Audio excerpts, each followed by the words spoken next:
Сангажвын баяр сүгт гэдэг хүн улс төрд эргэн ирэх бодолтой байгаа өгүүлсэн ярилцлага өгчээ.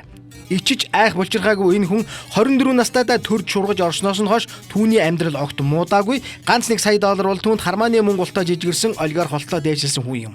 Харин одоо 50 нас хүрчгүй түүний 26 жил удирдан заалт чиглүүлж байсан төр улс нь уналтанд орж дампуурлаа зарлах дээрээ тулсан байна. 50 нас хүрчгүй тэрээр энэ хугацаанд Америкт боловсрал эзэмсэж сурсан мэдснээ Монгол орн дээр минь туршиж үзсэн хэдий ч өөдтэй болсонгүй. Ийм учраас тэрээр дахин сурч боловсрч сурсан мэдснээ Монголд дахин туршиж үзэсгэлэнтэй байгаа гинэ. 50 хүрсэн тэрээр Монгол улсын хамгийн том албан тушаалууд дээр сууж хамгийн том гэрэн дээр ажиллаж байсан хэдий ч түүний хийсэн гэрээ контрактууд бүтэлтэй юм болоогүй. Эсвэргээрээ дэлхийд данстай том орд маань мөнгөний нүдээр харж огт болохгүй, мөнгө нэх огтэрдгүй, тусгаар тогтнолын баталгаа болсон орд их нэртэй болсон байна.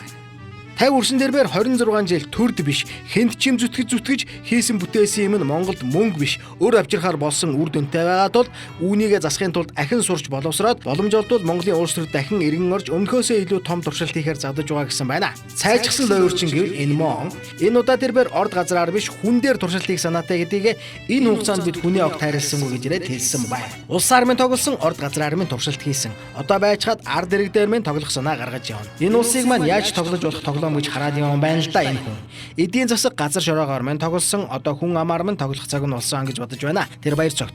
Эхэндээ тэрээр $1 сая Америк долларыг мартдаг болсон. Одоо харин $9 сая мартах болтлоо хөрөнгөцсөн байх юм. Тэр олон туршлынхаа дараагаар ингэтэл баядсан байна. Асар өнтэй туршилтууд. Бүр яаж чичээгээ тэр $9 сая санахгүй байна гинэ. Нэг иймэрхүү цайжсан лойрчин Монголын төрлөө ахин туршилт хийхээр завдан бие бэлдэж байгаа аж. Энэ хүнээс болгоомжлох хэрэгтэй. Харин тэр мартсан $9 сая тухай зөвлөхөд хэрвээ үнэхээр Швейцарын Swiss банкнд түүний нэр дээр мөнгө байхгүй юм бол тэр банкнаас алтан бичиг авчраад болчих тийм л энгийн ажиллагаа юм.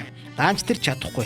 Цаг хугацаа шудраг үнэ шүү хязгаарч луурчдын тал зогсдоггүй. Сангажвын баяр цагт Монгол улсад тэр тусмаа Монголын улс төрлөө ахин шуургахаар санаахаж байна. Энэ хүнээс болгоомжл.